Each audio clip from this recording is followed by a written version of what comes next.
Sup, bro? You know me. The first thing I decided to cook on Season 6 PTR is Heartseeker. And it was my goal to get Victimize back on the forefront with its new changes. So, did we succeed? Damn right we did. What you're seeing on the screen is Victimize Heartseeker shredding with the AoE you know and loved from Season 4, but with the hard-hitting arrows from Season 5. We're finally away from the clunkiness that is close quarters combat. No more shadow stepping every 8 seconds into your death to upkeep your buffs. You can truly play this laid back with less things to juggle. This setup is still based on preparation and semi-low cooldown on your ultimate for no witness legendary node bonus, as well as the sweet shadow imbuement procs and multiplicative damage bonus it gives. Victimize itself now works off your weapon damage instead and scales very well with vulnerable damage. It can also now crit and visually takes after your element. Think of Victimize like arrow storms in terms of what multipliers can buff its damage. It's still super early PTR, so no runes yet, and I have pretty awful gear, but it's slaying so far, as you can see. So I'm gonna go over the setup real quick. Understand this is not a build guide, so I'm not gonna go over piece by piece, but rather what's different from Season 5 going into Season 6 PTR. So we're gonna look at gear first. Understand my gear is pretty crappy. It is just day 1 of PTR, so don't really go off of that, obviously. But yeah, so first thing is we got this new helm, which is amazing. The best helm in slot. I mean, it's best in slot for this build. Nothing really compares here. So we roll with this helm. This is kind of new here. We take Fist of Fate now because we're going with the Victimize key passive, and that requires you to have quite a bit of lucky hit to be able to proc the Victimize key passive. So here, Fist of Fate does a really good job of that, and also helps with energy due to the fact that you have higher lucky hit chance, which means that we proc innovation a bit better, so we can sustain our energy a bit better when we're hitting things with this. Now, unlike, let's say, an Andario's build or anything like that, you actually do want to have a good damage unique bonus on this, because you are also dealing damage as well as your Victimize is dealing damage. So it's kind of like a hybrid sort of thing. So you actually do want a good proc on that, as well as obviously a GA lucky hit chance, which obviously I do not have. Everything else is standard, like Tyrio's Might, Umbris. Nothing really changes on the pants here. Penitent Greaves, up to you. I like Penitent Greaves. You can go with the regular boot. And then, of course, we temper vulnerable on our gear, and as well as, Heartseeker projectiles as normal. So vulnerable here, vulnerable here, vulnerable here, vulnerable here. We don't do vulnerable in the weapons because we still are taking the no witness legendary node, and we are casting our arena arrows quite often, as we are able to do.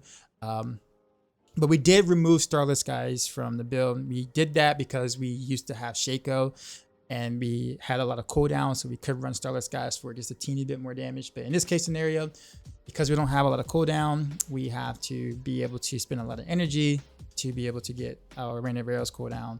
But other than that, everything else mostly kind of stays the same there.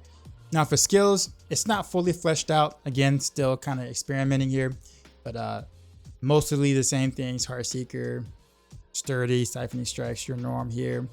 We're taking dash. You can go with Shadow Step if you want to, but you no longer need Shadow Step to be able to proc multiple different things.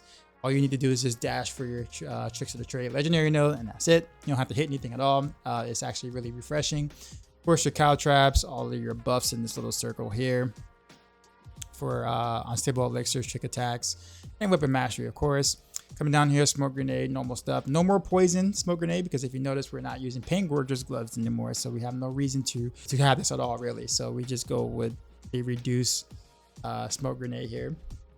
And of course, we take the passes here, Malice and the Exploit. Coming down here, we do keep Shadow Imbue into the build, because of course, Shadow Imbue, it gives us the 12% multiplier. So you don't really do it for the explosions as much anymore. You do want the explosions because they sound awesome, they sound great, but they don't really do as much as, let's say, the Victimize key passive is doing. But you do want the 12% multiplier because it's, well, practically free, and you can take it because we have extra points now. So you want this in the bar, you imbue your Rain of Arrows like we normally did before. Cold Clip benefits from cold imbuement. So we have this here for your vulnerable and more damage here for your finesse. Most of the normal stuff. Something that is new is impetus. So we didn't take impetus before, but with the new changes in PTR, we actually get damage bonus for having impetus active before we use a ultimate skill. So you actually have this buff up a pretty nice amount, especially if you're someone like me who likes to set us up a lot. This is a really good pickup here. Most of the normal stuff here, Alchemist Fortune, of course, Rain of Arrows. I did put more points into Rain of Arrows this time around because now you can put more points into it. It still doesn't do much damage. It's still pretty crappy, but you put more points into it to lower the cooldown so you can use it more often to be able to keep up the No Witness Legendary passive and also keep things shadow imbued for that multiplicative damage bonus.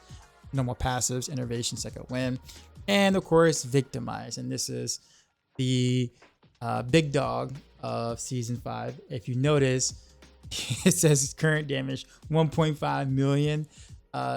It's more than that actually when buffs are up and things, but it works much like Arrow Storms in a sense because it's based off of your weapon damage and not the way it was before.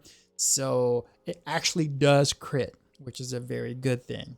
And if you've seen all the gameplay stuff at the beginning of the video, you'll notice that my Victimize procs are actually doing more damage than I am whenever it does procs. So we're back to Victimize actually being good again, which feels really good because it's so much better than trying to proc close quarters combat all the time and making sure that that's up and kind of putting yourself in danger just to be able to get the procs. You can actually kind of play further back now and not put yourself in harm and get yourself killed just to be able to get some buffs up. So I'm just super excited that Victimize is back on the board.